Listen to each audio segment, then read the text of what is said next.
Bomb blast వెలుగులోకి పాక్ ఆక్రమిత Kashmir links.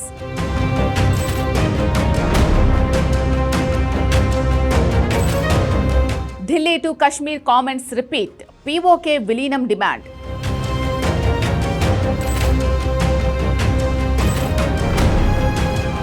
ఉగ్రదేశంపై ప్రతీకారం పీఓకే నుంచి మొదలు కాబోతోందా? इसके हवाले से भी दो टोक अंदाज में कहना चाहता हूँ, चाहे इसकी कीमत खून से देनी पड़े. तुम बलोचिस्तान में पाकिस्तानियों के खून से होली खेलोगे, इसकी कीमत तुम्हें दिल्ली से लेकर मकबूजा कश्मीर के अंदर तक अदा करनी पड़ेगी.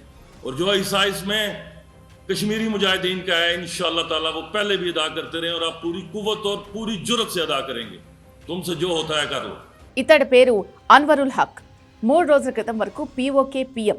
ఇతడి ప్రసంగం సారాంశం ఏంటి అంటే, బలూచిస్తాన్లో మీరు పాకిస్తానీల రక్తంతో హోలీ ఆడుతున్నారు, మేము దానికి ప్రతీకారంగా ఢిల్లీ నుంచి కశ్మీర్ వరకు విధ్వంసం సృష్టిస్తాం, కశ్మీర్లో మరిన్ని దాడులు చేస్తాం అని రెచ్చిపోయి రెచ్చగొట్టే వ్యాఖ్యలు చేశాడు.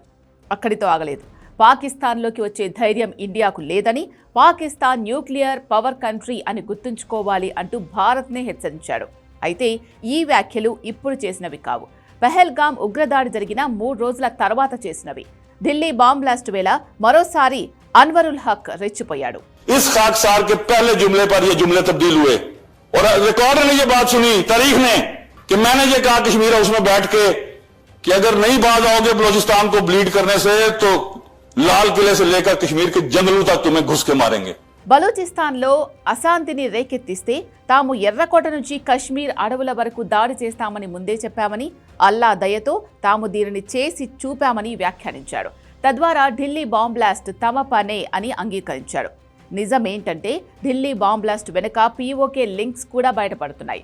ఆఫ్ఘనిస్తాన్, పాక్ ఆక్రమిత కశ్మీర్ నుంచి ఉగ్ర హ్యాండ్లర్లు ఈ కుట్రను నడిపించినట్లు నిఘా వర్గాలు గుర్తించాయి. ఢిల్లీ పేలుడుకు పాల్పడిన ఉమర్ నబీ సహా మిగతా నిందితులు ఫైజల్ ఇష్ఫాక్ భట్, డాక్టర్ ఉకాసా అనే 2 హ్యాండ్లర్లతో సంప్రదింపులు జరిపినట్లు దర్యాప్తు వర్గాలు వెల్లడించాయి. వీరిద్దరూ పాక్ ఆక్రమిత కశ్మీర్, ఆఫ్ఘనిస్తాన్లో ఉన్నట్లు గుర్తించాయి. సో ఢిల్లీ ఉగ్రదాడి కేసులో పీఓకే లింకులు స్పష్టం. ఇక్కడే పీఓకే విలీనం డిమాండ్ మరోసారి తెరపైకొచ్చింది. ఎందుకంటే పీఓకే విలీనం కానంత వరకు భారత్కు ఉగ్రవాద ముప్పు తొలగదు. పాక్ ఆక్రమిత కశ్మీర్ విలీనం డిమాండ్ దశాబ్దాలుగా ఉన్నదే. ఆపరేషన్ సింధూర్తో అది ఖాయమని 140 కోట్ల మంది డిసైడ్ అయ్యారు కూడా. కానీ పాక్తో సీజ్ ఫైర్తో అది సాధ్యపడలేదు. ఇప్పుడు మరోసారి పాకిస్తాన్ ఉగ్రకుట్రలకు పీఓకే అడ్డాగా మారుతోంది. కాబట్టి విలీనం విషయంలో నిర్ణయం తీసుకోవడానికి అవకాశం ఉంది. పైగా భారత్పై ఏ చిన్న ఉగ్రదాడి జరిగినా పాకిస్తాన్పై యుద్ధమే అని మోడీ సర్కార్ ఆపరేషన్ సింధూర్ సమయంలో చెప్పింది. సో పీఓకేలో సైనిక చర్య ద్వారా విలీనానికి భారత్ సిద్ధపడొచ్చు. పాక్ ఆక్రమిత కశ్మీర్ విలీనం పూర్తయితే భారత్లోకి ఉగ్ర చొరబాట్లు చాలా వరకు ఆగిపోతాయి. పాకిస్తాన్ చాలా వరకు ఉగ్ర శిబిరాలను పీఓకే నుంచి ఆపరేట్ చేస్తుంది. రిక్రూట్మెంట్, ట్రైనింగ్, సరిహద్దు దాటించడం, ఇలా అన్ని రకాలుగాను పాక్ ఆక్రమిత కశ్మీర్ భౌగోళికంగా పాక్కు కలిసొస్తోంది. అదే పీఓకే భారత్లో విలీనమైతే పాకిస్తాన్ ఉగ్రవాదులు మన భూభాగాన్ని టచ్ కూడా చేయలేరు. నిజానికి ఉగ్రవాద శిబిరాలను ధ్వంసం చేయడం ద్వారా ఉగ్రవాదులు బలహీనమవుతారు, కానీ అంతం కారు.